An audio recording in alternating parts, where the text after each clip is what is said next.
en ella. ¿Cuántos dicen amén? Amén. ¿Cuántos trajeron su Biblia? Levanten la Biblia, por favor, los que trajeron la Biblia. Y por favor diga, esta Biblia me dirige, me juzga, me ilumina, me da paz. Amén.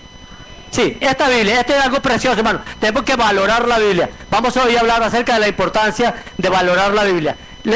Si comparamos la Biblia con un libro, es mejor compararla con un mapa. Yo tengo aquí un mapa de Puerto Rico y lo tengo en la guantera de mi carro. Y lo uso con frecuencia cuando voy a visitar personas, cuando voy a un pueblo. Recientemente, hace unos meses, fuimos a Patilla.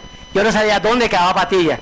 Y con el mapa, mirando la carretera en un minuto, y el mapa está gastado de tanto usarlo. Así es la Biblia. La Biblia tiene que estar gastada. La Biblia tiene que abrirse. Es la guía para toda decisión, para educar los hijos, para las finanzas, para todo lo que hacemos. Por la Biblia nos dirigimos en todo, como iglesia, como individuos y como familia. ¿Por qué nos reunimos el domingo? ¿Por qué separamos el domingo? Porque la Biblia dice, 6 días trabajarás y harás toda tu obra, pero el séptimo día es dedicado al Señor. ¿Por qué diezmamos? Porque el Señor dice, traer el diezmo al alfolí, y hay alimento en mi casa. ¿Ve? ¿Por qué diezma? Porque el Señor lo dice, diezma. El que no obedece la Biblia tiene problemas. Tiene problemas porque tiene problemas con Dios. ¿Por qué nos sometemos? Porque le dice, sométanse los hijos a sus padres. Un hijo rebelde trae problemas y se echa problemas encima. Un miembro de la iglesia rebelde a los pastores se echa problemas encima. Tenemos que someternos. Un ciudadano que se va contra el gobierno tiene problemas. Vean como la guerrilla colombiana. Hasta el día de hoy no han traído paz. Gente que no se somete. Y lo primero que se enseña el Señor es sometimiento. Jesucristo se sometió hasta la muerte y muerte de cruz. ¿Por qué? Lo dice la Biblia. Y así principio tras principio tras principio, para que el ser humano viva feliz. ¿Sabe por qué? No es porque Dios sea malo, sino que si no cumplimos esto, vamos a tener problemas. El que no obedece la Biblia va a tener problemas. Y eso me pasaba a mí cuando no conocía la Biblia. Y yo andaba por la calle, por las calles de Bogotá, pensando, pero ¿por qué tengo tantos problemas? Y tienen problemas económicos y problemas emocionales. Y no hay paz en el corazón. Y yo no sabía, hasta que el pastor me dijo, la Biblia. La Biblia. Y me acuerdo que el papá de la pastora vino de Estados Unidos, un misionero norteamericano. Y me acuerdo que quedó los ojos azules cuando se despidió. Estuve de visita en Bogotá y cuando se despidió me dijo, Jorge, dig in the Bible. Pero me dijo que una mirada profunda. Profundiza en la palabra. A mí se me grabó eso. No me dijo sino eso. Profundiza en la palabra. Porque ahí es donde está el todo. Esta Biblia nos juzgará. ¿Ok? Esta Biblia nos juzgará. Vamos a ser juzgados delante de Dios por lo que está aquí escrito. Y dice, Señor, yo no sabía. Aquí está escrito, mira. Aquí estaba escrito que tú tenías que hacer esto. Y nos va a juzgar. Y por eso es un libro tan importante. Tan importante. Nuestra cultura latinoamericana es una cultura religiosa. A la gente le gustan los cultos, las emociones. Y a veces hasta los shows. Les encanta, ¿verdad?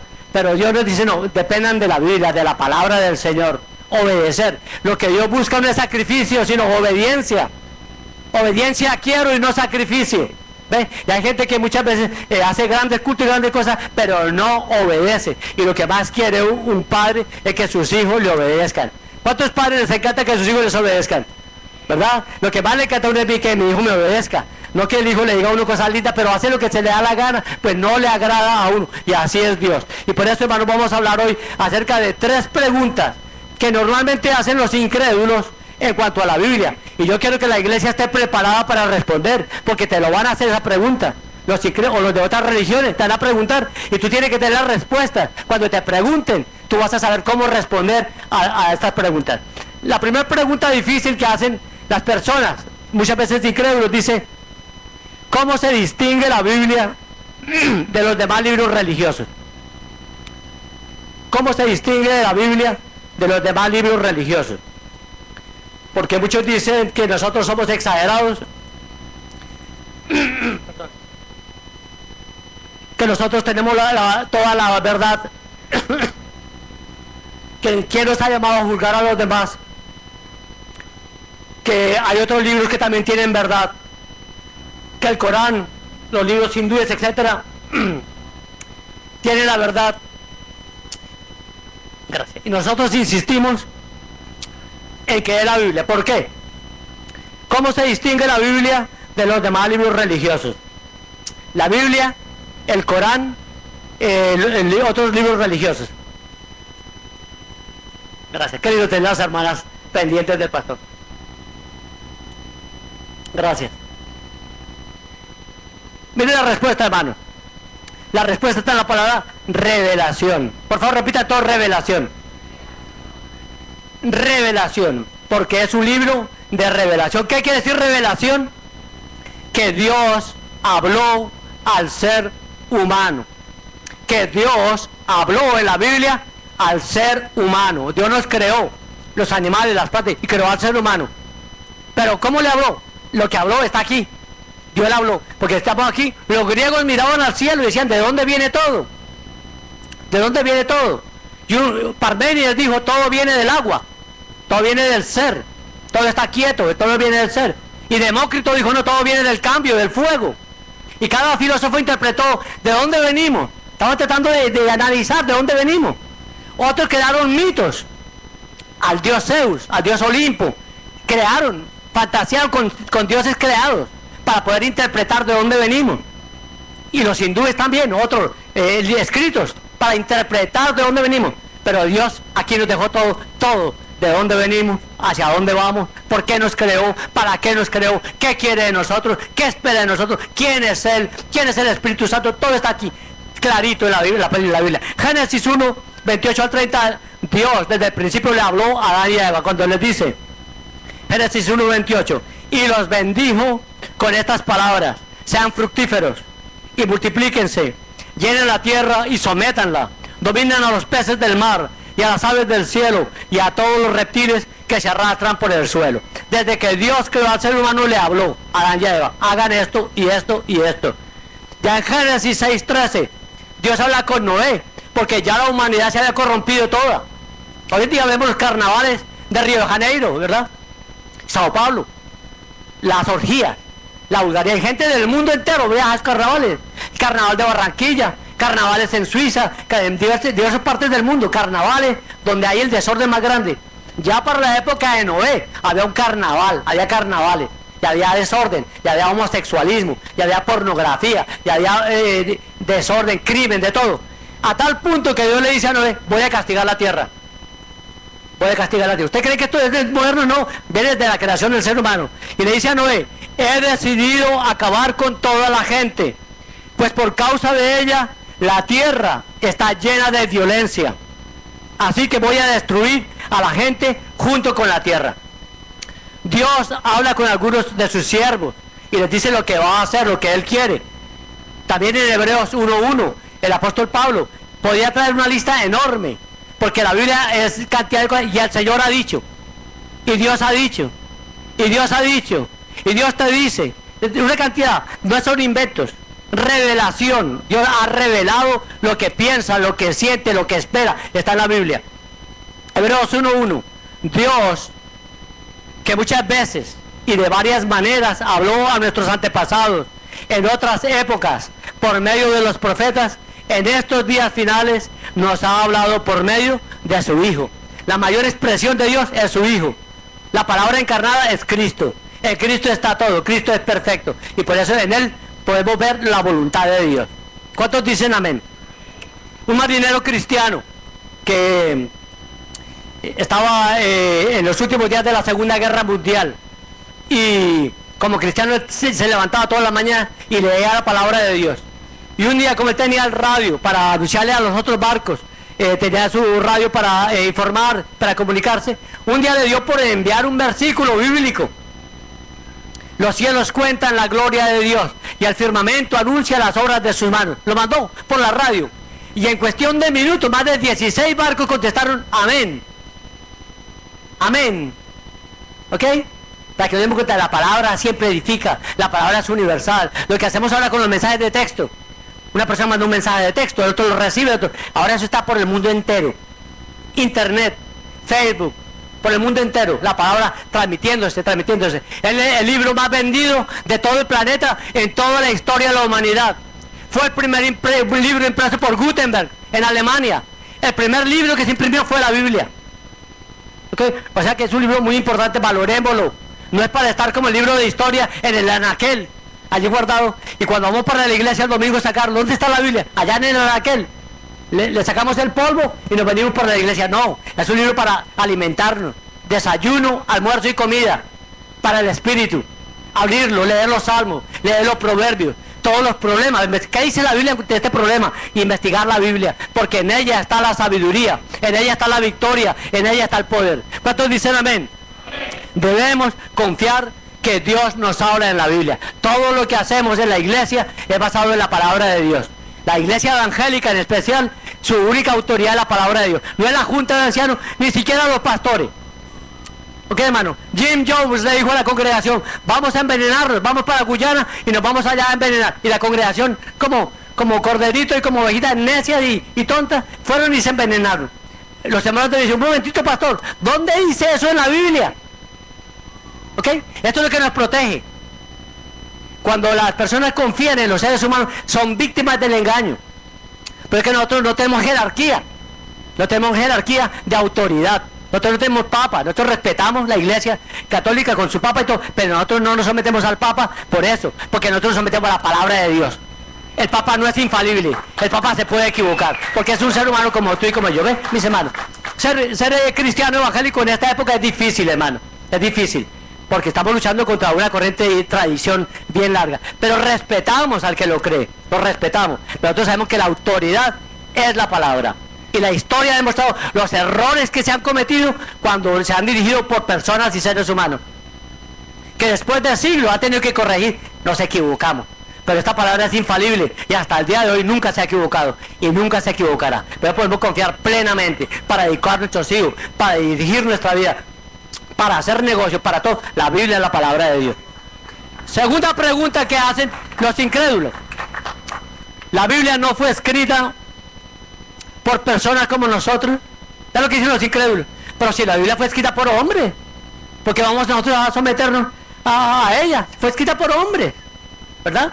Y tenemos que reconocer, sí, fue escrita por hombres. Ok, tú le vas a responder a esa persona, le decir, sí, pero la Biblia fue escrita por inspiración.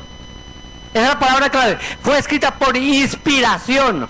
¿Qué es inspiración? Que el escritor bíblico escribió inspirado por el Espíritu Santo, no de su propia voluntad, sino inspirado por el Espíritu. Lo que escribió no fue de él, sino inspirado por el Espíritu Santo. Como cuando yo tenía a mi secretaria, que yo le decía ahí, mira, fulana, por favor, voy a escribir una carta, copia esta carta que te voy a dictar, para responderle a otro pastor. Y yo le iba dictando a ella escribía la carta, pero yo se la dictaba. Eso se llama inspiración. Dios es el que dicta, el escritor es el que escribe.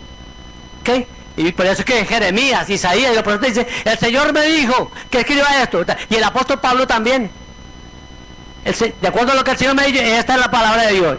Y escribieron inspirados por el Espíritu Santo. En 2 de Timoteo 3:16 dice, toda la escritura es inspirada por Dios.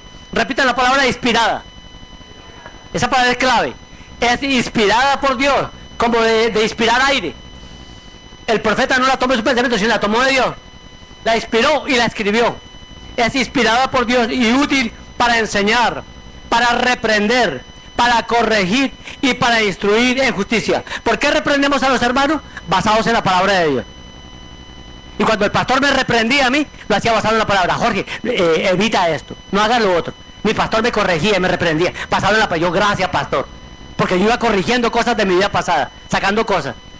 ¿Ve? Para reprender, para enseñar. ¿Qué enseñamos los miércoles aquí? La palabra de Dios. Y los domingos, la palabra de Dios. Y a los jóvenes, la palabra de Dios. Para enseñar, para corregir y para instruir en justicia. El pueblo de Dios es un pueblo limpio, un pueblo santo. Da tristeza ir a ciudades grandes y ver tanta gente llena de amuletos, llena de tatuajes, drogadictos, con una presencia sucia, desaliñado, sucio y todo. ¿Saben por qué? Porque no están dirigidos por la palabra de Dios. Pero qué lindo irse a una iglesia y ver a los hermanos limpios, tranquilos, en paz, porque la palabra de Dios nos instruye en justicia. Cuando fui a Panamá, me encantó ver cómo llegué al aeropuerto y salió todos los hermanos a recibirnos, a los misioneros que venimos de Puerto Rico a recibirnos, y yo veía esas caras. Yo no los conocía, primera vez en el aeropuerto, pero esas caras, limpios, alegres, serviciales, humildes, uno nota. han sido instruidos en justicia. Fuimos a Costa Rica, lo mismo. Llegó un hermano de Costa Rica, no los conocía, pero no ve la palabra cómo limpia, cómo transforma, cómo irradia a esa persona, gozo, paz, humildad, ve cómo ha sido purificado. ¿Qué lo purificó? La palabra. Y funciona en Colombia, en Costa Rica, en El Salvador, en Estados Unidos funciona la misma palabra, en Inglaterra, en Argentina, la palabra limpia a toda la humanidad. ¿Cuántos dicen amén? Segunda de Pedro 1:21 dice, porque la profecía es hablar en nombre de Dios, no ha tenido su origen en la voluntad humana, sino que los profetas hablaron de parte de Dios, impulsados o inspirados por el Espíritu Santo. Lo que escribió Isaías fue inspirado por el Espíritu Santo. ¿Cómo iba a saber Isaías para escribir el capítulo 53 acerca de la muerte de Cristo, 700 años antes de la muerte de Cristo? Jamás se ha podido imaginar tanto detalle, que Jesús fue llevado al matadero, como cordero no abrió su boca, fue humillado, traspasado de dolores. Todo lo escribió Isaías 700 años antes, que el Espíritu Santo lo inspiró a escribir su profecía, porque el Espíritu Santo lo sabe todo. Entonces, la palabra del Señor, cuando alguien te diga, pero si eso fue escrita por personas como nosotros, sí, eran personas como nosotros, pero estaban inspirados por el Espíritu Santo. ¿Ok? Entonces, aun cuando el escritor era imperfecto, Pedro era imperfecto, Pedro era impulsivo y caprichoso, y Pedro escribió 2 cartas, y las cartas son perfectas porque son del Nuevo Testamento. Así como el mensaje es perfecto y el escritor imperfecto, una ilustración que nos ayuda a entender esto es María. María fue una persona muy linda de la iglesia, la madre de Cristo, pero María era imperfecta y era pecadora. Por eso María la misma María dijo, he aquí la esclava del Señor. ¿Cómo se veía María así mismo? Como la esclava del Señor, una persona pecadora igual que nosotros. Y de María salió Jesús, que es un ser perfecto. Algo así parecido. De un escritor imperfecto sale la palabra por inspiración, sale un libro perfecto. Y por eso que este libro es perfecto. ¿Entiendes? Por el proceso de inspiración que Dios ha dado. ¿Entienden, mis hermanos? Si Ramón me envía una nota y le dice a Bambi, Bambi, llévale esta nota al pastor. Y entonces Bambi me trae la nota. Y entonces, ¿quién inspiró la nota? ¿Quién fue el que inspiró? ¿De quién es la nota? Es de Ramón, ¿verdad? Porque fue de la idea. Mándale esta nota al pastor. ¿Quién la escribió? Bambi la escribió. Pero Bambi no se la inventó, fue Ramón. Y entonces Bambi me la trae, yo la leo y yo no la entiendo. Yo no entiendo qué quieren. Entonces yo voy donde Ramón y le pregunto, Ramón, ¿qué quiere decir esto? Y entonces él me aclara y me ilumina. ¿Ves? Es el proceso. Revelación. Ramón se inventa la idea. Bambi la escribe. Y yo al leerla, le pido al que la escribió que me ayude a entenderla. Y eso es lo que vamos a ver. El tercer punto es iluminación. Iluminación. Porque otra pregunta que hacen los impíos es, ¿por qué la Biblia es tan difícil de entender? ¿Por qué la Biblia es tan difícil de entender? Yo conocí una persona en Colombia que era profesor universitario de filosofía, y un hombre elocuente en sus discursos. Y entonces cuando empezó a leer la Biblia, él creyó que iba a leer la Biblia con lo mismo que leía la filosofía o la historia. Y entonces leía la Biblia y cuando iba a explicarla no podía. Y se trababa y no podía. Decía, ¿cómo es posible que yo pueda dar un discurso de política, de economía y no puedo darla? Y entonces me preguntó a mí, ¿por qué será que yo hablo de cualquier tema y cuando voy a hablar de la Biblia yo no puedo hablar, no la puedo entender? ¿Y sabe por qué? Porque tú la estás leyendo en la carne, con el entendimiento humano, y el entendimiento humano no entiende la Biblia. Tú tienes que depender de Dios. Decirle, Señor, ahora voy a leer tu palabra, ábreme, ilumíname para entender tu palabra. Y cuando tú vas con esa humildad delante de Dios, Dios te ilumina y tú empiezas a ver secretos. ¡Wow! ¡Qué versículo tan precioso me habló! Me edificó. ¿A cuántos les ha pasado eso? ¿Verdad? Nos pasa todos los días, ¿verdad? Todos los días, cuando vemos un versículo, estaba ahí, yo nunca lo había visto, qué cosa tan preciosa, y empezamos a mandarlo por texto, empezamos a escribirlo, a copiarlo, porque Dios nos habló, la inspiración, algo que estaba ahí oculto, el Espíritu Santo nos lo muestra. ¡Wow! ¡Qué verdad tan grande, qué cosa tan linda! ¿Verdad? Eso se llama iluminación. Por favor, repitan esa palabra. Iluminación. Cuando alguien te diga que es difícil entenderla, tiene que decir, tiene que estar iluminado por el Espíritu Santo. Tienes que pedirle a Dios que te ilumine. Si el Espíritu Santo no te ilumina, no vas a entender. Es como leer un libro a oscuras. Si apagamos el templo y leemos el libro a oscuras, yo no veo nada. Y le digo, Carelli, por favor, préstame una linternita, una lamparita, que no veo nada. Cuando Carelli me trae la lamparita, gracias. Entonces, ya estoy iluminado, ahora puedo entender. Ahora, eso es lo que hace el Espíritu Santo. Cuando estamos en la mente carnal, estamos en tiniebla. Y no cuando la tengamos y la leamos, no la entendemos. Pero con la iluminación del Espíritu Santo, la vamos a entender. Ve lo que dice Lucas 24:45. Entonces, Jesús les abrió el entendimiento para que comprendieran las Escrituras. Mira lo que hizo Jesús. Resucitó. Ya ellos están así asustados que resucitó. Y creen que es un espíritu. Y dice entonces Jesús les abrió el entendimiento para que comprendieran las Escrituras, que Jesús tenía que morir y resucitar. Entonces dijeron, se cumplió lo que estaba escrito en las Escrituras. Pero no lo entendían, viendo a Jesús ahí de frente. ¿Ve? Y se requiere la iluminación del Espíritu Santo. En Efesios 1:18 dice, el apóstol Pablo dice, pido que también sean iluminados los ojos del corazón, para que sepan a qué esperanza Él los ha llamado, cuál es la riqueza de su gloriosa herencia entre los santos. El apóstol Pablo ora para que los hermanos entiendan y sean iluminados los ojos del corazón. Note que no son los ojos de la carne, los ojos del corazón, para que sepan a qué esperanza Él los ha llamado. El cristiano está llamado para ir al cielo. Y el apóstol Pablo dice, ojalá lo entiendan, Señor, ábrenle los ojos para que vean que su futuro es tan glorioso, que les espera algo bien grande y que lo puedan entender, que la muerte no es el final, sino que van para el cielo. Muéstrales eso, ¿ve? Que les abran los ojos del entendimiento, porque hay gente que cree que vida cristiana, ¿qué es la vida cristiana? Hay mucha gente que no fume, no beba, sino baile. Eso no es la vida cristiana. Eso no es la vida cristiana. La vida cristiana es que hay vida eterna, que después de esta vida vamos al cielo, que Dios perdonó nuestros pecados y vamos a estar eternamente en el cielo con Dios, sin enfermedad, sin dolor, sin lágrimas, sin ningún sufrimiento. Vamos a estar gloriosos y victoriosos. Esa es la vida cristiana. Entonces, claro que hay una vida ética. No fumamos, no bebemos, no tomamos, porque no nos interesa, porque no lo necesitamos. No es porque nos prohíban, sino porque hay cosas mejores. Estar llenos del Espíritu Santo, llenos de la palabra, llenos de alabanza. El cristiano siempre está cantando, alabando. No necesita una copa de whisky para estar contento. No necesita droga para estar in. Nosotros estamos todo el tiempo alabando, gozosos. No importa si estamos enfermos, acostados o en el baño, durmiendo, donde quiera que el corazón dice que del corazón del creyente brotarán ríos de agua viva. Eso es agua viva. Un gozo, una alegría. ¿Qué me pasa? Yo estoy feliz, dándole gozo a los demás. ¿Qué te pasa? Está ahí aplastado, hombre, con la depre, vamos. El cristiano está moviendo a todo el mundo con entusiasmo, porque el Espíritu Santo está por dentro. Yo lo que hacer nos ilumina para entender las cosas del Espíritu. Y eso es algo muy lindo, hermano. Por eso tenemos que valorar esta palabra y amarla y obedecerla, porque es algo muy lindo. Un hombre que estaba cristiano en una universidad, pero la universidad no tenía gimnasio.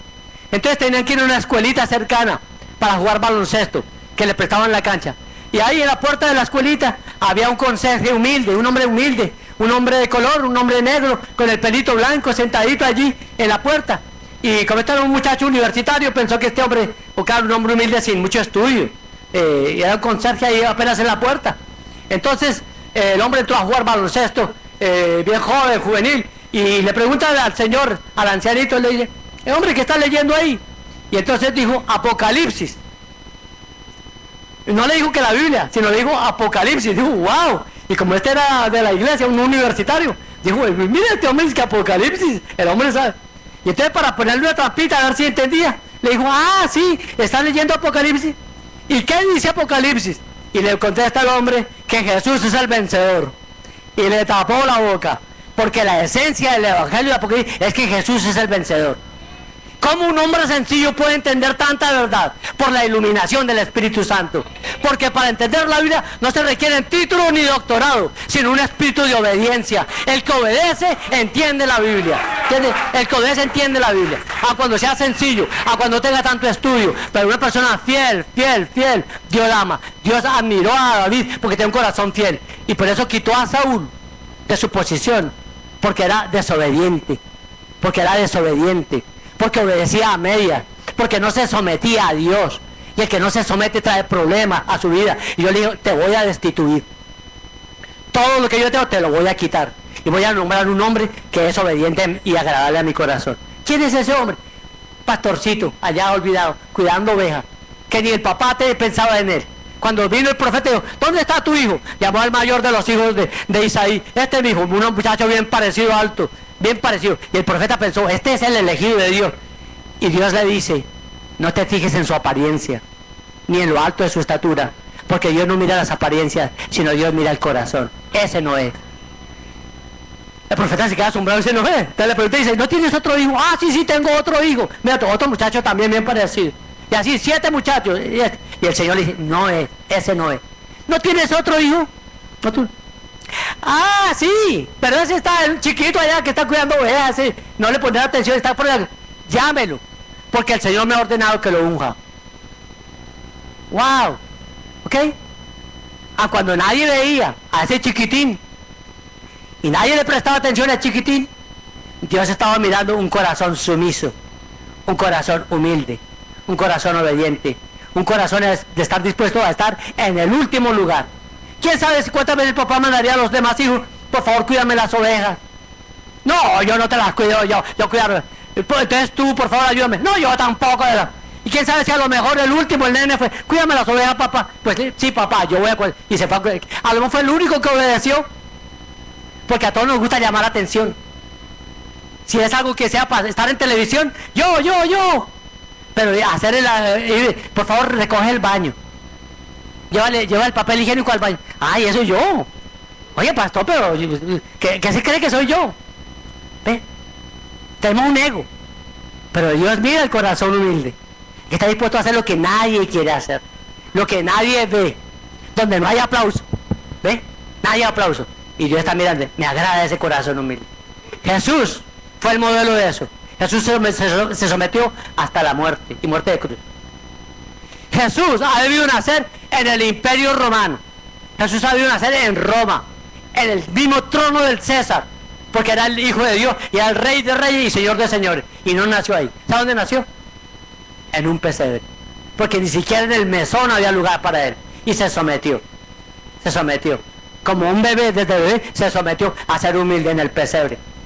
¿Ven, mis hermanos? Y Jesús había podido tener una mansión, puede que no sea el palacio del rey, una basílica, ni una catedral, podía tener una mansión estilo resort, con 5 habitaciones, piscina, todas las comunidades de aire acondicionado, podía hacer todo, porque él es el Hijo de Dios, el dueño de todo. ¿Sabe dónde vivió? ¿Sabe cuál fue la casa que vivió? Casas prestadas. ¿Sabe qué le dijo a los discípulos? El Hijo del Hombre no tiene dónde reclinar la cabeza. Qué tremendo, ¿verdad? En esta sociedad que nos gusta tener y acaparar e impresionar a los demás, ¿verdad? Jesús no tuvo dónde reclinar la cabeza. Un hombre humilde hasta la muerte. Y Dios le dijo, tienes que ir a dar tu vida por los demás. Y estando en el huerto de Getsemaní, Jesús, sabiendo lo que le venía, era la última santa cena, y sabiendo que ya Judas estaba con él, ya sabía lo que venía, ya los soldados venían, y Jesús sudando gotas de sangre, orando al Señor, Señor, si es posible, pasa de mí esta copa, mas no se haga mi voluntad, sino la tuya. Una obediencia total. En el huerto de Getsemaní, Jesús se había podido revelar. Jesús había podido decirle, mire, Señor, yo estoy pasando por mucho estrés. Mira cómo estoy sudando gotas de sangre. Mire esto, yo no aguanto más esta presión. Señor, hasta aquí yo te obedezco. Cámbiame la cosa, pero yo no voy a la cruz. Él no había podido hacerlo. Jesús lo que dijo, no se haga mi voluntad, sino la tuya. Mis hermanos, la humildad hasta el final. Y fue a la cruz, y se entregó, y lo escupieron, y la bofetearon. Y con la primera bofetada, Jesús había podido responderle al soldado con otra bofetada, pero más fuerte, y decirle, yo soy el Hijo de Dios, tú me respetas. No lo hizo. No abrió su boca. Como cordero fue llevado al matadero, y no abrió su boca, y le estaban dando. Y las espaldas, 39 latigazos, derramando sangre, y ahí aguantando. Se había podido revelar. Y decir, le voy a demostrar quién soy yo. No lo hizo. Lo aguantó hasta el final. Después lo acuestan, lleva a la cruz y lo crucifican, clavo por clavo. Que después decir, bueno, esto ya es el colmo. Ya se están pasando de la raya, me están dando muy duro. Había podido sacar todo su poder. El poder que tenía él, que era el poder de Dios. No lo hizo. Le traspasaron clavo a la derecha, clavo a la izquierda, clavo en los pies. y colgado en una cruz, obediente a Dios, obediente a Dios. A Dios le encanta la gente obediente, la gente que sirve, la gente que en el anonimato hace el bien. Nadie lo ve, pero hay un Dios que está viendo cómo ora, cómo sirve, cómo lee la palabra, cómo evangeliza. A Dios le agrada. No tenemos que decírselo al pastor, yo ni lo sé. Aquí hay gente que hace una cantidad de bien que yo ni lo sé, ni me importa saberlo. Pero Dios se agrada con gente fiel, y aquí la hay. ¿Cuántos lo dicen amén? Aquí la hay. Esta es una iglesia de gente fiel. No nos importa tanto, hermano, descrestar a la gente con un culto tremendo, o con un templo con oro, o con algo espectacular, ¿no? Las experiencias, porque Dios no come apariencias, ¿ok? Dios no come losa. Dios no se contenta con alfombra, ni Dios se contenta con púlpitos. Dios está mirando es corazones, corazones. Y donde hay un corazón obediente, a Dios le agrada. ¿Qué es lo que dice la palabra? Todo el tiempo. La palabra que se repite de principio a fin es obediencia. Adán pecó por desobediente. Vea el problema que trajo. Judas pecó por desobediente. Vea el problema que trajo. Siempre que hay desobediencia hay problemas. Problemas. Tarde o temprano hay problemas. La clave de la obediencia a la palabra de Dios. Y por eso tenemos que obedecerla para que seamos sabios, para que seamos felices y para que podamos transmitir eso a la otra generación. Lo que yo le digo a mis hijos: papá, obedece la palabra. Léelo, obedece la palabra. Eso es lo que yo quiero. Yo muero tranquilo si mis hijos aprenden solamente. ¿Qué te enseñó tu papá? A obedecer la palabra. Eso lo digo a mis hijos. No se olvídense de todo lo demás, de todo lo que yo hice, pero acuérdense de esto: obedece la palabra. Si yo muero y mis hijos dicen, entendí lo que papá me quiso decir, muero satisfecho, cumplí con mi labor, hice lo mejor que podía hacer. Y la congregación también. También el día que el pastor muera, el que yo ya no esté, que digan, ¿qué enseñó su pastor? ¿Qué fue lo que enseñó ese pastor? A obedecer la palabra. Yo muero tranquilo, cumplí con mi labor. Para eso que estoy aquí, para que tanto yo como todos los que me escuchan obedezcamos al Señor. ¿Y sabe qué va a hacer el Señor desde el cielo? Una sonrisa. Me encanta esa iglesia, porque son gente obediente al Señor. ¿Cuánto le damos aplauso al Señor? Gente obediente, lo que el Señor quiere. Quiero terminar con las palabras del apóstol Santiago, que dice, no se contenten solo con escuchar la palabra, pues así se engañan ustedes a sí mismos. Llévenla a la práctica. No se contenten solo con escuchar la palabra, pues así se engañan ustedes a sí mismos. Llévenla a la práctica. Cuando la persona solamente escucha pero no practica, es un problema, ¿ok? Cuando una persona sabe mucho de Biblia y no obedece, a mí me da miedo, ¿ok? A mí me da miedo. Cuando una persona sabe mucha Biblia y no la practica, me da miedo, porque hace mucho daño. ¿Sabe qué es una de esas personas? Un fariseo, ¿ok? Los fariseos sabían mucho, pero no aplicaban. Por eso Jesús les dice, oigan o hagan lo que ellos dicen, pero no los imiten lo que ellos hacen, porque ellos dicen pero no hacen. Y Jesús le dijo a los fariseos: hipócritas, sepulcro blanqueado, serpientes, víbora. Las palabras más duras de Jesús fueron contra los que saben mucho y no aplican. Y por eso tenemos que orar todo el tiempo. Los que estamos en el pastorado, los que somos líderes, los que hemos estudiado, tenemos que tener cuidado, mucho cuidado, de evitar contentarnos con saber. Contentarnos con saber. Hay que practicar. Y a lo mejor un conserje humilde, una persona sin letra y sin estudio, nos puede dar mano y muñeca delante de Dios, porque obedece más que nosotros. ¿Entiendes? A Dios no le impresiona el estudio, lo impresiona la obediencia. Una persona recta en su negocio, una persona honesta, una persona limpia, una persona sincera, humilde, le agrada al Señor. Y por eso es importante, hermano, que nosotros hagamos lo que dice la palabra de Dios, porque no es invento de hombres, no es escrita por seres humanos, es escrita por Dios. Las tres palabras de esta mañana que nos aclaran la palabra de Dios: la primera es, todos repitan, revelación. Es revelada por Dios. El escritor la escribió por inspiración. La respiró de Dios, inspiró. La tomó de Dios, inspiración. Y la tercera, para entender, es iluminación. Iluminación. Tengo aquí un folleto de licuadoras, de una licuadora que compré hace poco. Ok, esta licuadora la escribió el fabricante. Aquí están todos los detalles de la licuadora, cómo funciona, cómo se limpia, cómo se conecta, todo. ¿Quién la escribió? el fabricante de la licuadora, ese fue el que la reveló esto. ¿A quién se la mandó a escribir? A la imprenta. El de la imprenta la escribió por inspiración del fabricante. ¿Ok? Dijeron, escríbame estos folletitos. ¿Qué tengo que poner? Pone esto.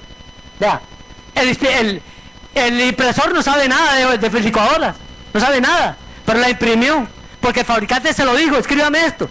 ¿Ok? Eso es revelación, inspiración. Ahora yo la leo para conectarla, aquí habla de voltios y voltajes y cosas que yo no entiendo. Y como no entiendo, ¿a quién llamo? ¿Al fabricante o al de la imprenta? Al fabricante, el que la escribió, lo llamo. Explícame, yo no entiendo la página 2, ¿qué es lo que dice ahí? Ah, que tiene que hacer esto y lo otro. Y así es con la Biblia. Dios la reveló, Él es el fabricante, Él fue el que nos creó. Se la manda a escribir a los de la imprenta, a los escritores bíblicos. Isaías, Jeremías, escriban ahí, Moisés, escriban. Ellos son los impresores. Ahora yo la leo, y si no la entiendo, yo no llamo a Moisés ni a Jeremías, llamo al Espíritu Santo. Espíritu Santo, ilumíname, tú que escribiste esto para entenderla. Ah, pues haz esto y lo otro, y nos ilumina. ¿Entendido, hermano? Es el proceso de la palabra de Dios, porque muchos nos van a preguntar, ah, pero el Corán es igual. No, no es igual. El Corán no fue inspirado por Dios, no fue revelación de Dios. ¿Ve? Tráigame cualquier libro religioso, y yo le aseguro que tiene un autor humano. ¿Qué? Y esto tiene cientos de escritores.